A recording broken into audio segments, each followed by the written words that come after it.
La vie est-elle un phénomène extraordinaire, survenu uniquement sur notre planète? Y a-t-il de la vie ailleurs que sur Terre?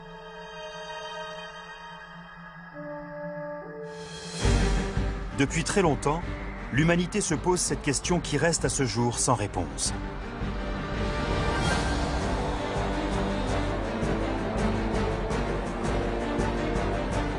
Mais grâce aux avancées extraordinaires accomplies en astronomie ces dernières années, ce mystère est sur le point d'être élucidé.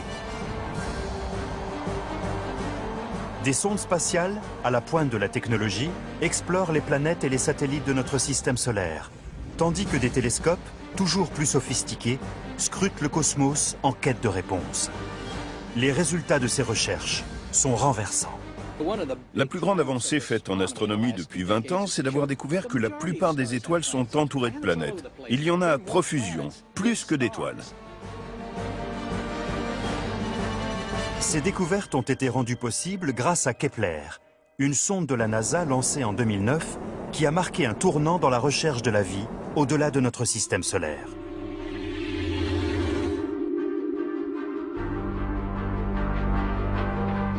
Nous savons désormais que notre galaxie compte à elle seule des milliards d'exoplanètes semblables à la Terre. Compte tenu de l'immensité de l'univers, riche de plus de 100 milliards de galaxies, comment ne pas envisager qu'il puisse exister quelque part une sœur jumelle de notre planète, où la vie serait possible? La trouver n'est qu'une question de temps.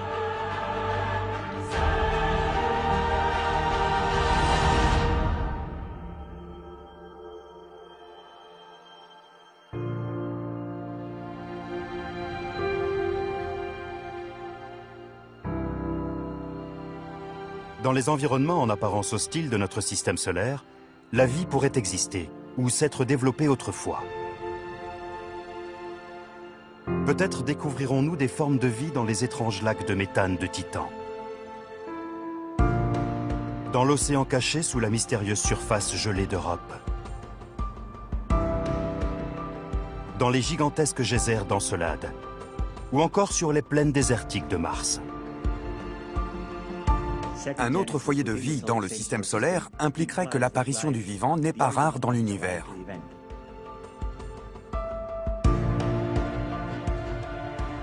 Nous ne savons pas encore si la découverte d'une vie extraterrestre se produira d'abord sur l'une des planètes ou des satellites de notre système solaire, ou bien sur une exoplanète semblable à la Terre. Mais une chose est sûre, nous n'avons jamais été si près de résoudre l'une des plus grandes énigmes du monde. Y a-t-il de la vie ailleurs?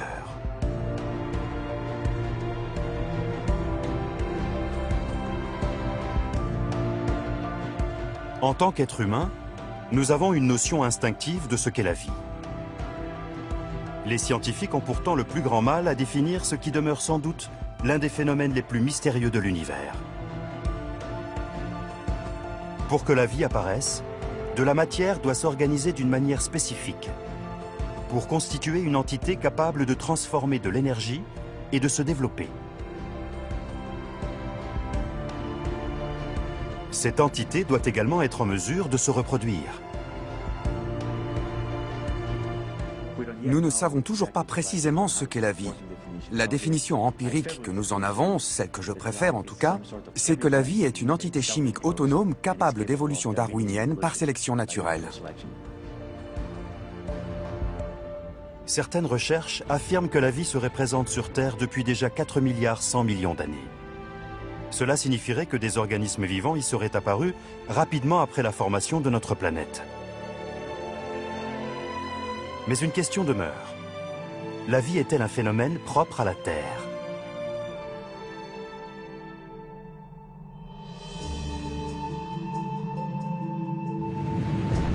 Les processus chimiques en lien avec la vie se sont enclenchés quelque temps après le Big Bang, il y a 13 milliards 800 millions d'années, alors que l'univers n'existait que depuis 10 à 17 millions d'années. La vie a pu apparaître indépendamment en de très nombreux endroits du cosmos. À l'inverse, il est possible qu'elle n'ait surgi qu'en de rares occasions, avant de voyager jusqu'aux planètes habitables par l'intermédiaire de météorites et de comètes. Ce processus est appelé panspermie.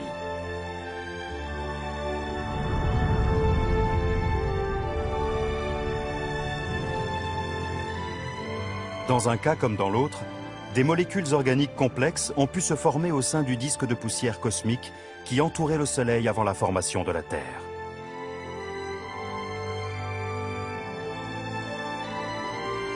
Si ces hypothèses sont exactes, des formes de vie pourraient être découvertes sur plusieurs autres planètes et satellites de notre système solaire, et même sur des planètes d'autres systèmes stellaires.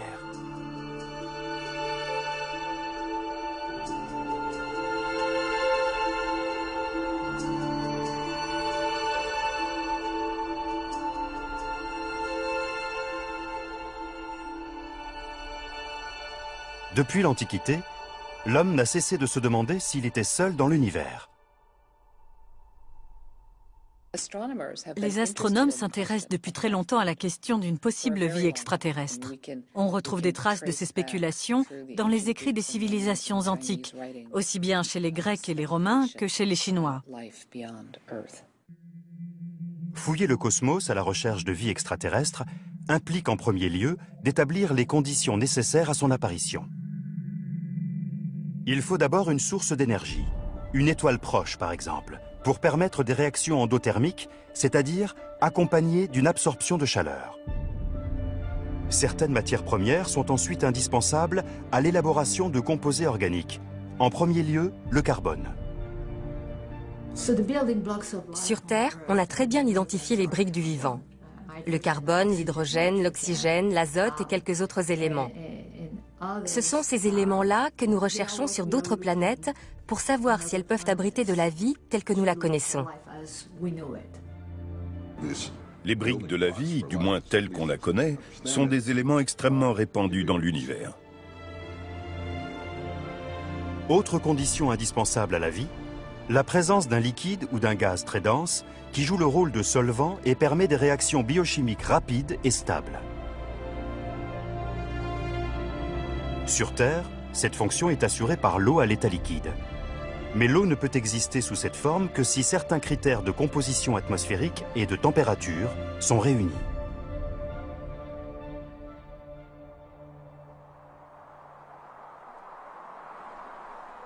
Maintenant que sont posées les conditions essentielles de la vie, une autre question se présente. Combien de planètes ou de satellites de notre système solaire remplissent ces conditions ?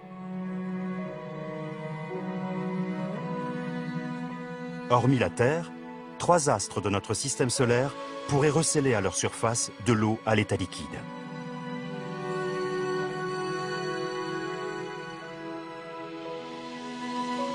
La planète Mars, le satellite Europe, en orbite autour de Jupiter, et l'un des satellites de Saturne, Encelade. Et depuis quelques années, un autre candidat à la vie est apparu. Il s'agit du plus gros satellite de Saturne, Titan.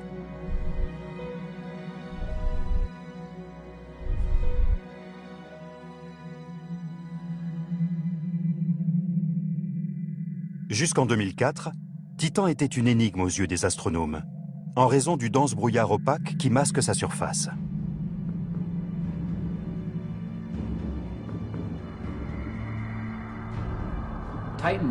Titan est le plus grand satellite de Saturne. Et c'est aussi l'un des plus grands de tout le système solaire. C'est également le seul satellite connu à disposer d'une atmosphère dense. En 2004, la sonde spatiale Cassini parvient à proximité de Titan, où elle libère un module de descente européen baptisé Huygens. Ce module va tout changer.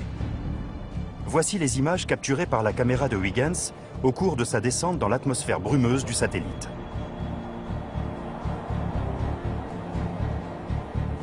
Titan possède des paysages très proches de ceux de la Terre, avec ses montagnes, ses vallées et ses plaines. Lorsque la sonde se pose à la surface, elle révèle une information à laquelle personne ne s'attend.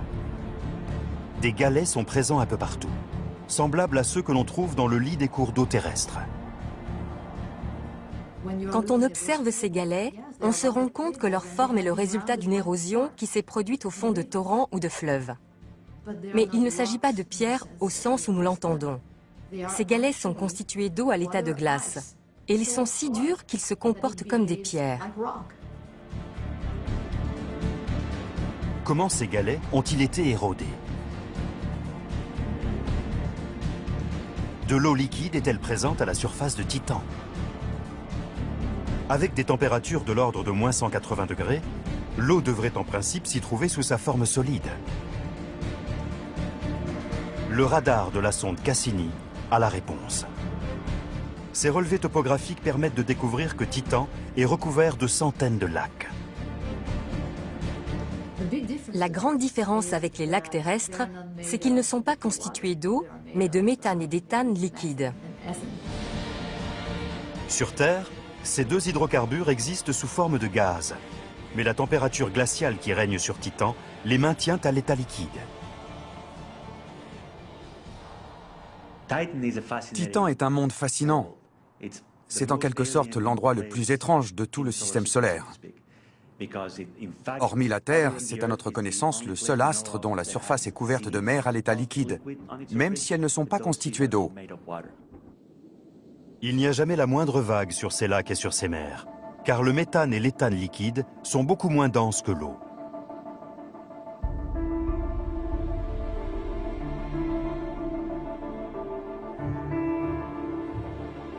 Les images radar fournies par Cassini ont montré que sur Titan, le méthane liquide forme des nuages capables de provoquer des orages, et même de se déverser en pluie. Dans l'atmosphère de Titan, le méthane à l'état liquide se comporte de manière similaire à l'eau dans notre atmosphère. Le cycle de l'eau tel qu'on le connaît sur Terre se retrouve sur Titan avec le méthane qui se dépose en pluie ou en brume à la surface. On a identifié la présence de canaux et de cours d'eau par lesquels le méthane s'écoule le long des reliefs de Titan et provoque le même type de phénomène géologique que l'eau sur Terre. À l'état liquide, le méthane connaît sur Titan un cycle très proche de celui de l'eau sur notre planète. Le méthane pourrait-il jouer le même rôle que l'eau sur Terre, celui d'un liquide permettant à des molécules organiques de se dissoudre et d'interagir?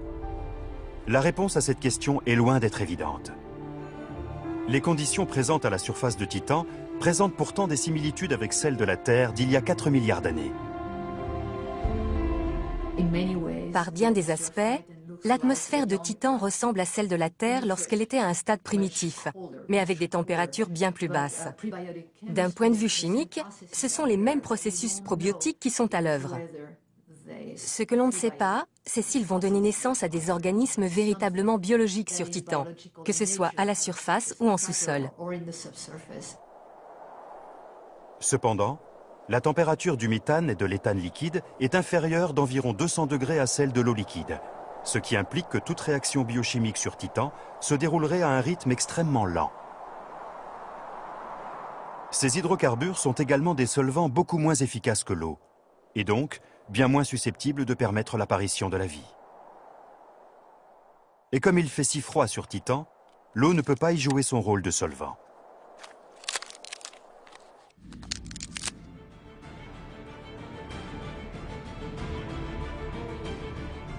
Plusieurs expériences ont démontré que lorsqu'on reproduit l'atmosphère de Titan, des rayonnements UV permettent de générer des molécules complexes, qui peuvent être considérées comme des étapes préliminaires à la vie.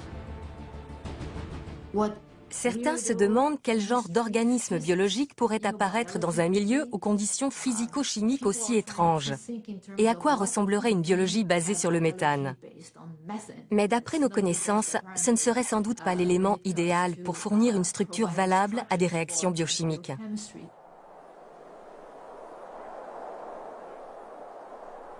Les découvertes réalisées sur Terre au cours des dernières décennies ont montré que même dans les circonstances les plus improbables et les conditions les plus extrêmes, la vie était capable de s'adapter à son milieu. Nous savons aujourd'hui qu'il existe des organismes dits extrémophiles, qui évoluent dans des conditions environnementales impensables quand j'étais étudiante. On croyait qu'aucune vie n'était possible dans un milieu qui serait trop chaud, trop froid, trop acide, trop basique, soumis à une pression trop élevée ou à des radiations trop intenses. Des organismes ont pourtant évolué pour se satisfaire de ces conditions extrêmes. L'étude toute récente des extrémophiles change radicalement la donne. Elle nous oblige à revoir nos certitudes quant aux possibilités de trouver de la vie ailleurs. Les extrémophiles, tels que les bactéries présentes dans l'environnement toxique et les températures élevées des cheminées hydrothermales sous-marines, offrent un aperçu des organismes ayant pu se développer sur d'autres planètes. La plupart des astres qui nous entourent ont des milieux très inhospitaliers, parmi lesquels on retrouve parfois des températures très basses et une exposition solaire minimale. La découverte des extrémophiles est venue modifier radicalement toutes nos idées reçues sur ce qui est considéré nécessaire à la vie. Soudain, notre système solaire nous est apparu infiniment plus vaste en termes d'habitabilité. On s'est rendu compte qu'il abritait une quantité d'environnements potentiellement habitables qu'on ne pouvait pas imaginer avant. Titan est en résumé un monde riche en matière organique, où le méthane obéit à un cycle comparable aux processus atmosphériques et géologiques du cycle de l'eau sur Terre, un facteur très favorable à l'apparition de la vie.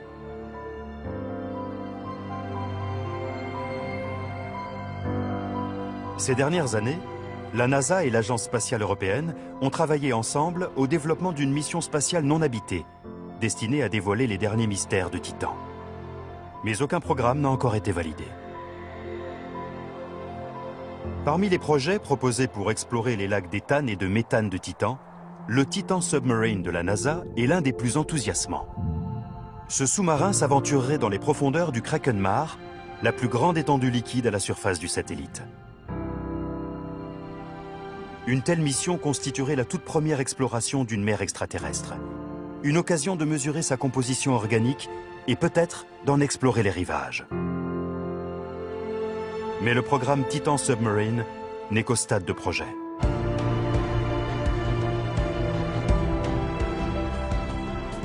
Il y a une foule d'approches fascinantes pour se lancer dans l'exploration de Titan, mais la NASA n'en a encore retenu aucune.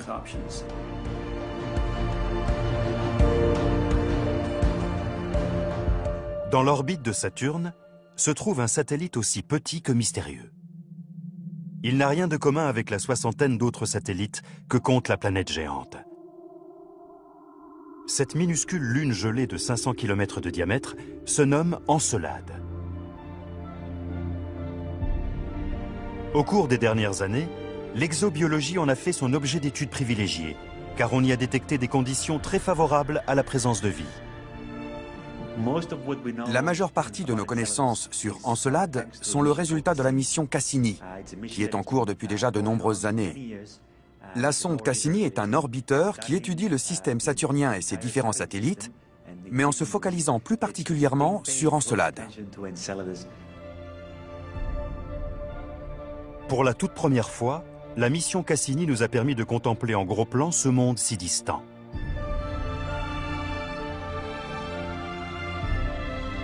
Voici les premières images prises par Cassini.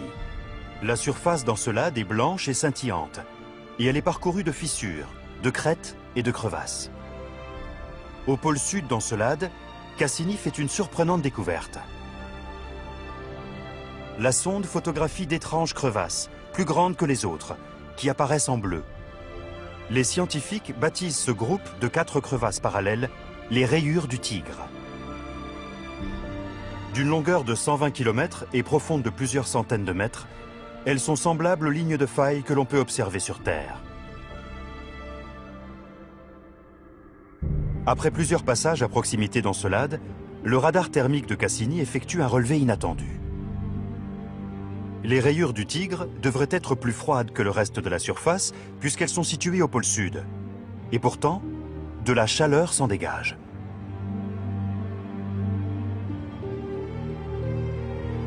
La température des crevasses est de moins 80 degrés, soit 120 de plus que sur le reste du satellite. Il ne fait aucun doute que les informations qui ont été recueillies à cet endroit permettent de penser qu'il y a là un potentiel très fort d'environnement habitable. Mais la découverte la plus surprenante est encore à venir. Après une modification de son orbite, Cassini capture une image saisissante. D'immenses panaches de glace sont projetés dans l'espace. La sonde est parvenue à photographier des gerbes d'eau, de vapeur et de cristaux de glace qui étaient expulsés de la surface au niveau du pôle sud d'Encelade. Dans les panaches visibles sur ces images réelles, les particules de glace qui sont éjectées à des centaines de kilomètres d'altitude proviennent des rayures du Tigre. Cette matière est éjectée par des fissures présentes à la surface. Et ces fissures semblent communiquer avec l'intérieur du satellite. Mais comment un si petit satellite peut-il générer la chaleur nécessaire à une telle activité géothermique? Les scientifiques pensent qu'Encelade disposerait d'une source d'énergie interne. Dans sa course orbitale autour de la masse énorme de Saturne, Encelade s'échauffe sous l'effet des forces gravitationnelles, ce qui fait fondre la glace à l'intérieur du satellite.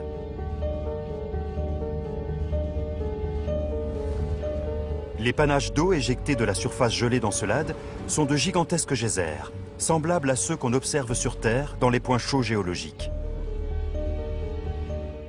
Cassini est équipé d'un détecteur capable de traverser ces panaches pour en prélever des particules et analyser leur composition chimique. Les fois où le détecteur a fonctionné, il a découvert que certaines de ces particules étaient salées. Or, la seule manière pour du sel de s'incorporer à une particule, c'est de s'évaporer directement depuis un liquide. C'est un indice supplémentaire qui pousse à croire que de l'eau liquide est présente sous la surface d'Encelade, là où sont expulsés ces panaches. Mais cela suffit-il à prouver qu'il existe sous la croûte de glace de la surface d'Encelade un océan souterrain? Nous avions besoin de réunir davantage de preuves. Un élément supplémentaire a confirmé cette théorie lorsque nous avons soigneusement analysé la trajectoire de Cassini au-dessus d'Encelade pour mesurer comment la gravité du satellite agissait sur la sonde. Les résultats de cette analyse ont mis en évidence une anomalie de densité sous l'ensemble du pôle sud, ce qui indiquait la présence sous toute cette région d'une étendue d'eau dont provenaient les panaches. Ces gerbes d'eau pourraient être reliées à des cheminées hydrothermales formées sur le plancher océanique, là où l'eau liquide du satellite est en contact avec la roche sous-jacente, un milieu des plus favorables à la vie. Mais jusqu'ici, rien ne prouve que de la vie se cache sous cette croûte de glace. C'est pour cela qu'il est décidé que Cassini doit traverser les panaches pour en collecter des particules.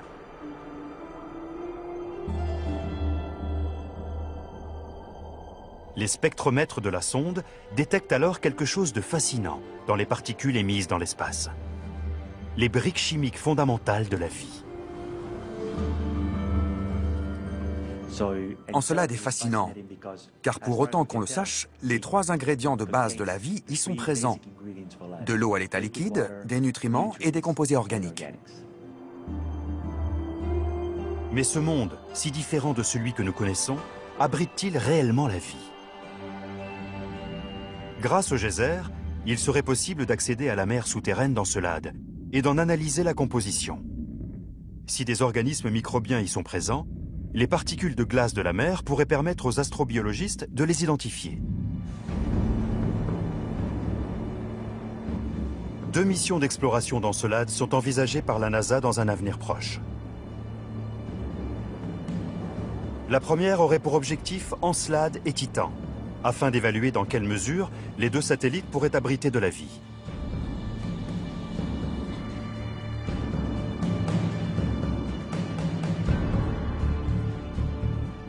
La seconde mission, en attente de validation et de financement, se consacrerait exclusivement à rechercher des traces de vie sur Encelade.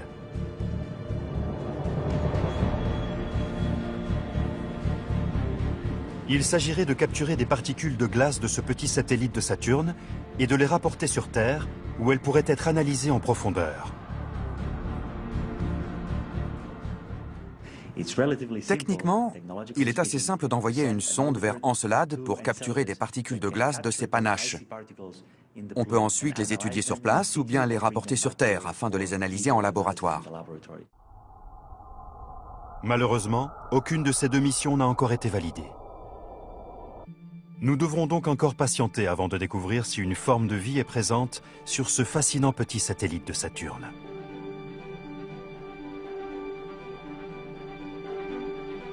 La prochaine étape de notre voyage à la recherche de la vie est aussi un satellite, mais celui-ci est en orbite autour de Jupiter. 6 fois plus gros qu'Encelade et légèrement plus petit que notre Lune, Europe compte parmi les 4 satellites les plus volumineux de Jupiter. Il fait à sa surface une température glaciale de moins 160 degrés. Presque toutes nos informations sur Europe ont été obtenues grâce à une mission non habitée de la NASA, Galileo, dont la sonde est passée 12 fois à proximité du satellite. Voici les premières images d'Europe prises par Galileo. Le satellite est recouvert d'une couche de glace très lisse. Aucun autre objet ne possède une surface aussi uniforme dans tout le système solaire. La surface d'Europe est unique dans notre système solaire. Elle présente très peu de cratères, un élément qui nous indique que sa surface se renouvelle régulièrement. Certaines zones de sa surface sont constituées de blocs de glace distincts mais qui semblent s'imbriquer. Ces icebergs ont pu être déplacés par de la glace fondue ou de l'eau présente au-dessous. Ces fissures se prolongent sans doute jusqu'au plancher océanique. L'eau pourrait donc être soumise à un processus de percolation. Ce paysage si particulier est comparable à celui d'une banquise terrestre. Les observations de Galiléo ont permis d'aboutir à notre représentation actuelle d'Europe, un astre possédant un océan liquide sous sa surface.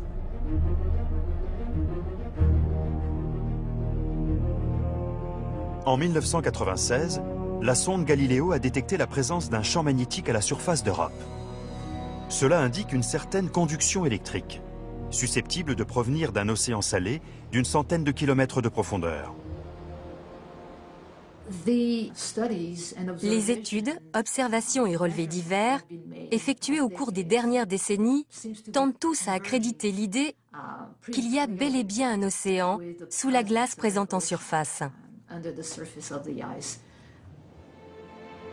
Il y a donc sur Europe le premier ingrédient indispensable à la vie, de l'eau à l'état liquide. Mais comment cette eau peut-elle rester liquide alors qu'il fait moins 160 degrés en surface? Une mystérieuse source de chaleur interne doit être responsable de la fonte de la calotte de glace. La clé de l'énigme se trouve du côté de Jupiter. Il est possible que la friction générée par l'orbite excentrique d'Europe autour de Jupiter entraîne un échauffement de la glace. La glace qui se trouve à la surface d'Europe se craquelle continuellement. Ce n'est pas une enveloppe hermétiquement fermée. Et ces fissures mettent en lumière la tension gravitationnelle générée par la rotation d'Europe autour de Jupiter. On peut imaginer que toutes ces frictions produisent une grande quantité d'énergie, et donc de chaleur. Et nous avons de sérieuses raisons de penser que ce processus est responsable d'un réchauffement de l'eau, qui suppose du même coup l'existence de phénomènes hydrothermaux. Des volcans présents au plus profond de l'océan du satellite pourraient déboucher sur des cheminées hydrothermales qui fourniraient l'énergie nécessaire pour maintenir de l'eau à l'état liquide. Deux des conditions nécessaires à la vie seraient donc réunies.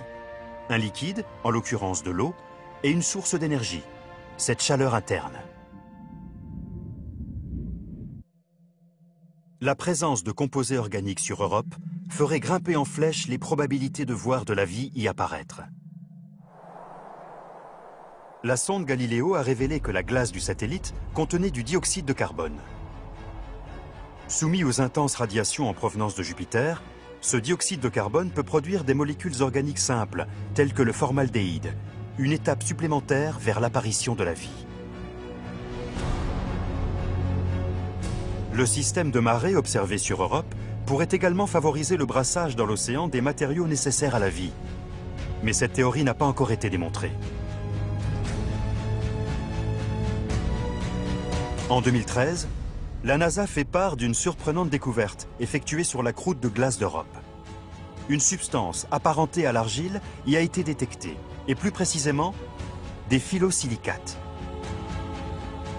Dans le mot phyllosilicate, on retrouve phyllo, qui signifie feuille, et silicate, qui est une manière savante de désigner les argiles, cette famille de minéraux qui se forment dans de grandes quantités d'eau. D'après certaines théories, ces argiles faisaient partie des premiers minéraux présents durant les premiers stades de la vie sur Terre. Certaines hypothèses avancent que la présence de ces minéraux résulterait d'une collision avec un astéroïde ou une comète.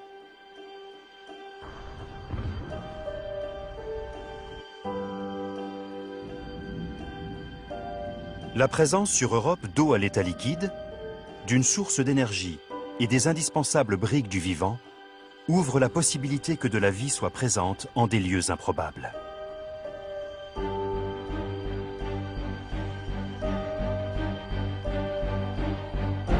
À 3500 mètres sous les glaces de l'Arctique, des cheminées hydrothermales rejettent de l'eau hautement toxique à très haute température et dans l'obscurité la plus complète. Les scientifiques pensent que de telles cheminées pourraient être présentes sur le plancher océanique du satellite Europe. On a récemment découvert que plusieurs kilomètres carrés du plancher océanique de l'Arctique étaient couverts d'organismes extrémophiles vivants agglutinés autour de ces cheminées. La présence de vie en un tel endroit renforce la probabilité qu'il y en ait sur Europe. Europe représente très certainement notre meilleure chance de découvrir un organisme vivant ailleurs que sur Terre. La principale difficulté reste de prouver que la vie a bel et bien pu s'épanouir dans un environnement aussi étrange. La NASA et l'Agence spatiale européenne ont prévu de lancer dans les années à venir 2 missions distinctes afin d'évaluer si Europe peut abriter une forme de vie. En 2015, la NASA a donné son feu vert au lancement d'une nouvelle mission vers Europe, dans le but d'étudier son environnement et plus particulièrement son habitabilité. Le projet Europa Clipper de la NASA prévoit le lancement d'une sonde spatiale de plus de 3 tonnes en 2021. Très autonome et résistante aux radiations, elle sera capable d'effectuer des survols répétés d'Europe à basse altitude. Nous regarderons aussi ce qui se passe sous la surface, pour en savoir plus sur la structure de la banquise et de l'océan qui se trouve au-dessous. Nous utiliserons des radars, des détecteurs de champs magnétiques et d'autres instruments de mesure. En parallèle, l'Agence spatiale européenne développe son propre programme, la mission Jupiter Icy Moon Explorer, dite mission JUICE. Prévue au lancement en 2022, elle devrait atteindre Jupiter en 2030. La sonde JUICE passera 3 ans au moins à effectuer des observations détaillées d'Europe, mais aussi de la géante gazeuse Jupiter et de 2 de ses plus gros satellites, Ganymède et Callisto.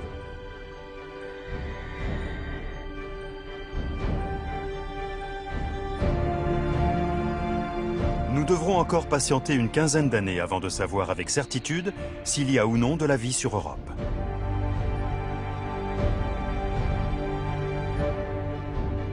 Parmi les quelques 160 objets célestes que compte le système solaire, Mars est la planète sur laquelle les astrobiologistes se sont penchés avec la plus grande attention. De nombreux indices laissent à penser qu'à un stade très primitif de son histoire, Mars était recouverte de vastes étendues d'eau, avait une atmosphère dense et abritait une grande variété de molécules organiques. Elle présentait en quelque sorte des caractéristiques très proches de celles de la Terre. J'ai coutume de dire que pour comparer Mars à la Terre, on peut se contenter d'utiliser des mots qui nous sont familiers. Mars possède elle aussi des montagnes, des canyons, des calottes glaciaires, des dunes. Des indices montrent que Mars était autrefois bien plus chaude et humide qu'aujourd'hui. Ses lits de rivières asséchés, ses vastes canyons balayés par des inondations dantesques, ou encore ces vallées creusées par des fleuves tumultueux. Sans parler de ces calottes polaires ou de ces volcans. On a aussi décelé sur Mars des minéraux qui se forment uniquement en présence d'eau. De nombreux éléments attestent la présence d'eau à l'état liquide à un stade primitif de l'histoire de Mars il y a 4 milliards d'années environ, et peut-être aussi d'eau résiduelle à une époque plus récente. Mais tout indique que ces masses d'eau ont disparu de la surface de Mars il y a plusieurs milliards d'années, lorsque Mars s'est refroidi et a perdu son atmosphère. Y a-t-il jamais eu de la vie sur la planète rouge? On avait un morceau de sol martien dans notre laboratoire, et il s'y trouve encore aujourd'hui. Il s'agit de l'échantillon Allan Hills 84001, un rocher qui a été arraché à la surface de Mars il y a des millions d'années à la suite d'un impact. Cette roche a dérivé dans l'espace avant de venir s'écraser sur Terre dans la calotte glaciaire de l'Antarctique. En 1984, alors qu'on profitait du dégel printanier pour faire nos relevés d'échantillons, des roches noires ont été retrouvées dans les eaux de fonte. C'est en analysant les gaz contenus à l'intérieur qu'on s'est rendu compte qu'on avait affaire à du sol martien. On en a étudié des fragments à l'échelle microscopique, ce qui a donné lieu à une controverse scientifique majeure. Certains d'entre nous affirmaient que des éléments présents dans cette roche ne pouvaient être produits que par une action biologique. Mais d'autres soutenaient au contraire qu'ils pouvaient être le fruit d'une action géologique.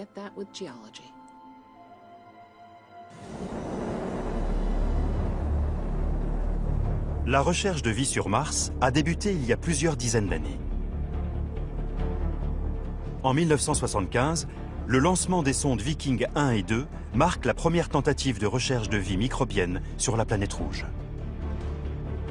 2 décennies plus tard, en 1997, le programme Mars Pathfinder marque une nouvelle étape dans cette aventure. Cette mission révèle notamment l'abondance dans la roche martienne de silicium, de fer, de magnésium, d'aluminium, mais aussi de soufre, de calcium et de titane. En 2008, la sonde Phoenix explore le pôle nord de Mars.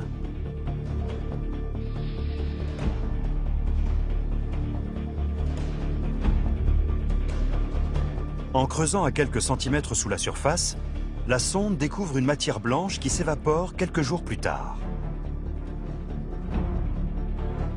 L'analyse de cette matière révèle qu'il s'agit d'eau gelée.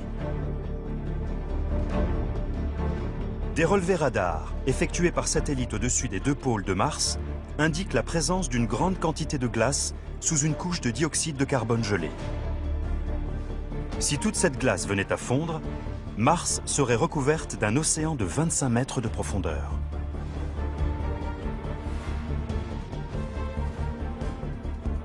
Ces mêmes satellites découvrent par ailleurs que de la glace est enfouie sous l'ensemble des plaines désertiques. Cette révélation fait l'effet d'un coup de tonnerre. La surface de Mars est couverte d'immenses réserves d'eau. Mais peut-il y avoir de la vie au sein même de cette glace enfouie?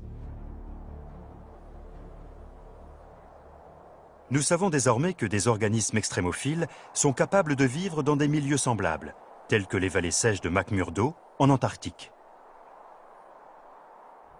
À l'heure actuelle, l'environnement martien est très sec et très froid. En ce sens, on peut le comparer à celui de certaines régions de l'Antarctique d'aujourd'hui. Mars s'apparente à un désert où il règne un froid intense. Si on y ouvrait un récipient contenant de l'eau, elle s'évaporerait très rapidement à cause de la sécheresse extrême de l'atmosphère. Comme sur Mars, on a retrouvé en Antarctique de la glace enfouie sous une couche de sol sec. À l'endroit où le sol était en contact avec la glace, se trouvait une fine couche d'eau liquide, dans laquelle des organismes extrémophiles se développaient pendant une période très courte. Durant la majeure partie de l'année, ces micro-organismes sont gelés. Ils ne sortent de leur inactivité qu'au cours des quelques semaines les plus chaudes de l'été. Le même phénomène serait possible sur Mars. Des microbes vivent peut-être encore aujourd'hui quelque part dans le sous-sol martien, à la faveur d'une fine couche d'eau résiduelle ou d'une véritable poche d'eau liquide. Plus on descend dans le sol, plus il y a de chances qu'il y ait de l'eau liquide. Durant l'été martien, la température peut atteindre 20 degrés à l'équateur. De la glace enfouie pourrait alors fondre et permettre des conditions similaires à celles observées dans les vallées sèches de l'Antarctique. Les microbes qui se trouveraient éventuellement sur Mars sont sans doute protégés par une enveloppe de roche, si l'on se réfère aux microbes qui ont été découverts sur des sites analogues sur Terre. Ce genre de microbes vivant sous terre pourrait parvenir à se développer aussi sur Mars. Il faudra attendre une future mission pour savoir si cette hypothèse est exacte. Mais il existe une autre raison valable de penser que de l'eau liquide est présente dans le sous-sol martien.